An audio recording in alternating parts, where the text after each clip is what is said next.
திருநள்ளாறு தர்பாரண்யேஸ்வரர் கோவில் திருஞான சம்பந்தர், திருநாவுக்கரசர், சுந்தரர் ஆகியோரால் தேவார பாடல் பெற்ற தலங்களில் ஒன்றாகும். சோழநாடு காவிரி தென்கரை தலங்களில் 52வது தலமாகும். இத்தலத்தில் சனீஸ்வரன் இறைவனை வணங்கி பேறு பெற்றார். அதனால் இத்தலத்தில் உள்ள சனீஸ்வரன் புகழ்பெற்று விளங்குகிறார். இத்தல சனீஸ்வரரை வணங்கினால் 7.5 சனி உள்ளிட்ட பல சனிகளின் பிரச்சனை தீரும். நவதீர்த்தத்தில் நீராடி சனீஸ்வரரை தரிசனம் செய்து இறைவன் தர்பாரண்யேஸ்வரரை வழிபட்டு பேறு பெறுகின்றனர்.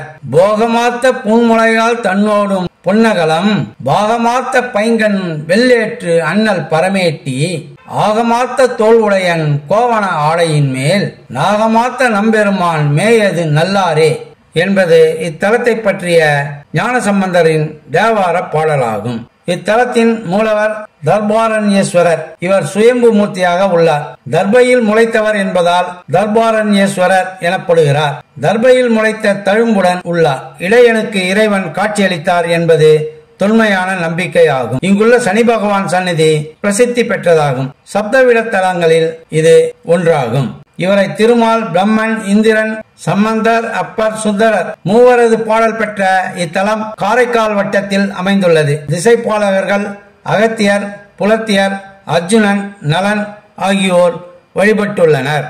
கோவிலின் நிர்வாகத்திற்காக அரசர்கள் பசுக்களை கோவில்களுக்கு தானம் தந்து அவற்றை மேய்த்து வழிநடத்த இடையர் குலத்திலிருந்து ஒருவரை நியமனம் செய்தனர். அதன்படி இடையன் அப்பசுக்களை மேய்த்து பாலை பெற்று கோவிலுக்கு தர வேண்டிய பங்கினை தர வேண்டும். இதனால் இடையனின் வாழ்வும் நிர்வாகமும் சீராய் நடைபெறும். இத்தலத்திலும் இடையர் ஒருவர் இப்பொறுப்பில் இருந்தார். கணக்கர் அப்பாலை பெற்று தன் வீட்டுக்கு தந்து கோவிலுக்கு பொய்க்கணக்கை எழுதி வந்தார். இதனால் இறைவன் கணக்கரை சூலமெய்தி கொன்றார். அத்துடன் இடையருக்கு இறைவன் காட்சி தந்தார். இறைவனிடமிருந்து எரியப்பட்ட சூலம் கணக்கரை கொல்ல வந்த போது நந்தியும் பலிப்பிடமும் விலகி கொண்டன. இதனால் இத்தலத்தில் நந்தியும் பலிப்பிடமும் சற்று ஒதுங்கிய நிலையில் உள்ளது. கோவிலின் தென்புறமாக இடையனார் கோவில் அமைந்துள்ளது. இத்தலத்தில் இடையன் அவன் மனைவியுடன் உள்ளார். இவர்களுடன் கணக்கன் சிலையும் அமைந்துள்ளது. இதன் தல வரலாறு என்று பார்க்கும் பொழுது, தமயந்தி என்னும் சேதி நாட்டு இளவரசியின் சுயம்பரத்தில் எண்ணற்ற தேவர்கள் கலந்து கொண்டு அவளை திருமணம் செய்ய எண்ணினார்கள். தமயந்தி அவர்களை தவிர்த்து நலன் என்னும் இளத நாட்டின் மன்னனை திருமணம் செய்ய தேர்ந்தெடுத்தார்.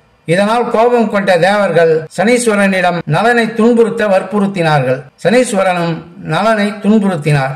அவ்வாறான சூழலில் திருநள்ளாறு நகரில் இருக்கும் தர்பாரண்யேஸ்வரரான சிவபெருமானை நலன் வணங்கியமையால் சனீஸ்வரன் நலனை தன் துன்பப்பிடியில் இருந்து விடுவித்தார்.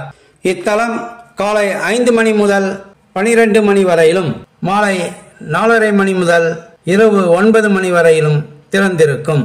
அடுத்து நாம் தேவார பாடல் பெற்ற 53வது தலமான திருக்கோட்டாறு என்ற தலத்தில் நாம் சந்திப்போம். சிவாய நமவென சிந்தனை செய்தால் அபாயம் ஏதுமில்லை. சிவாய நமவென சிந்தனை செய்தால் அபாயம் ஏதுமில்லை. அருணாச்சலம் போலொரு தெய்வமும் ஏது அறிந்திடு துயரமில்லை. நீயும் அடைந்திடு அருணமலை.